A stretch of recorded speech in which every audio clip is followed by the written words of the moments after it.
Hello दोस्तों NEET PG related useful information latest update के लिए चैनल को सब्सक्राइब जरूर करें। दोस्तों ये कल का अपडेट है, एक न्यूज़ आया है, cancel MCC NEET PG round 3 counselling, 75 aspirant approach Supreme Court demanding fair chance. दोस्तों जैसे कि हमें पता है एमसीसी की काउंसलिंग का एक रूल है कि स्टेट के राउंड पीछे पीछे चलते हैं, एमसीसी का राउंड आगे आगे चलता है, ये एक बेसिक रूल है। एमसीसी के थर्ड राउंड का रिजल्ट आने से पहले सभी स्टेट के सेकंड राउंड का रिजल्ट आ जाना चाहिए था, बट एक स्टेट पार्टिकुलरली मध्य प्रदेश, उसका रिजल्ट एमसीसी के थर्ड राउंड के बाद स्टेट के सेकंड राउंड का रिजल्ट आया है। तो इस डिले को लेके, स्टेट काउंसलिंग में डिले को लेके बच्चों में नाराजगी है, जिसकी वजह से अलग अलग स्टेट के 75 एस्पिरेंट सुप्रीम कोर्ट में पहुंचे हैं ये डिमांड करने के लिए कि एमसीसी नीट पीजी काउंसलिंग के थर्ड राउंड को रिकंडक्ट कराया जाए, क्योंकि स्टेट के डिले के कारण उन लोगों को एक एप्रोप्रिएट, एक फेयर चांस नहीं मिला अपग्रेडेशन का या न्यू अलॉटमेंट का। क्या स्टूडेंट की ये डिमांड टेक्निकली सही है, इसको हम वीडियो में समझेंगे। पहले मैं अपना व्यू आपके साथ शेयर करना चाहूंगा, आप अपने व्यू मेरे साथ शेयर कर सकते हो। क्या इस प्रकार की पिटीशन में कुछ हो सकता है? तो मुझे लगता है कुछ नहीं होगा। मुझे ऐसा क्यों लगा? क्योंकि नीट पीजी 2024 एग्जाम ट्रांसपेरेंसी को लेके सुप्रीम कोर्ट में एक केस ऑलरेडी चल रहा है, और जिसको सुप्रीम कोर्ट बड़े अच्छे तरीके से इग्नोर किया जा रहा है। देखते हैं कि उस केस में सुप्रीम कोर्ट के पास हियरिंग का भी टाइम नहीं है। हर 15 से 20 दिन बाद उसकी पोस्टपोनमेंट होती रहती है डेट, और स्टूडेंट की जस्ट एक बेसिक सी डिमांड थी कि जो ओरिजिनल पेपर है उसे पब्लिश करना चाहिए, हमें ऑफिशियल आंसर की पता होनी चाहिए, हमें हमारा रिस्पॉन्स शीट पता होना चाहिए। तो बस जस्ट एक बेसिक सी डिमांड है एग्जाम ट्रांसपेरेंसी को लेके।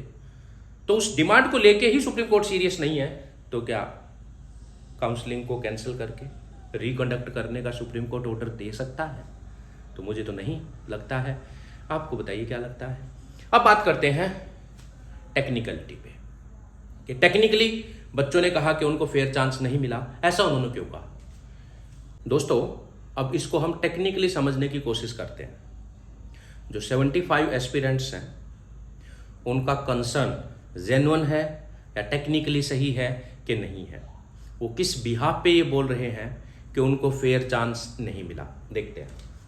दोस्तों जैसे कि हमें पता है ऑल इंडिया कोटा राउंड 3 का जो रिजल्ट है वो 25 जैन को आया है, और most of the state except Madhya Pradesh, most of the state has released result of their second round state counselling. तो ज्यादातर स्टेट अपने सेकेंड राउंड के रिजल्ट को पब्लिश कर चुके हैं एक्सेप्ट फॉर मध्य प्रदेश। अब इससे क्या फर्क पड़ेगा देखते हैं एक बार। तो 25 जैन को रिजल्ट आता है एमसीसी के थर्ड राउंड का, जिसकी ज्वाइनिंग है 3 फेब को। अब इसमें रूल क्या है कि आपको सीट ज्वाइन करना पड़ेगा अगर अलॉट होता है तो।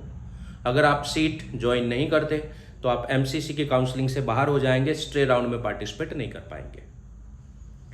अब यहाँ पे 2 प्रकार के कैंडिडेट बन जाते हैं। कुछ कैंडिडेट को तो लगा कि यार स्टेट के थर्ड राउंड में पता नहीं क्या मिलेगा क्या नहीं मिलेगा, एक काम करते हैं एमसीसी के थर्ड राउंड में ही ज्वाइनिंग कर लेते हैं,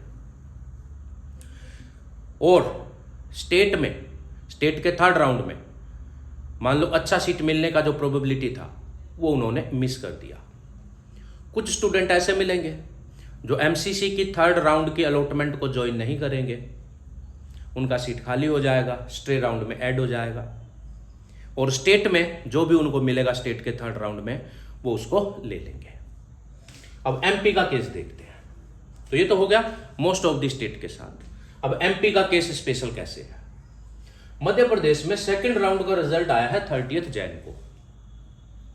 यहां पे रिजल्ट कब आया था? 25 जैन को। एक चीज मान के चलो कि मान लो मध्य प्रदेश के 500 कैंडिडेट ने एमसीसी की सीट, ऑल इंडिया कोटा में जो सीट मिली थी वो ले रखी है, एमसीसी के थर्ड राउंड की सीट ले रखी है। तो 500 सीट मान लो उन्होंने ब्लॉक कर दी। उसके बाद मध्य प्रदेश के स्टेट कोटा का रिजल्ट आता है सेकंड राउंड का। जब सेकंड राउंड का रिजल्ट आता है 500 कैंडिडेट में से मान लो 300 कैंडिडेट ने एमपी के सेकंड राउंड में जो सीट है वो फिक्स कर लिया। इट मीन्स 300 सीट जो अननेसेसरी ब्लॉक हो रखी थी एमसीसी के थर्ड राउंड में, वो 300 सीट खाली हो जाएंगी और वो एम्प्टी 300 सीट ऐड हो जाएंगी किसमें, आने वाले स्टे वैकेंसी राउंड में।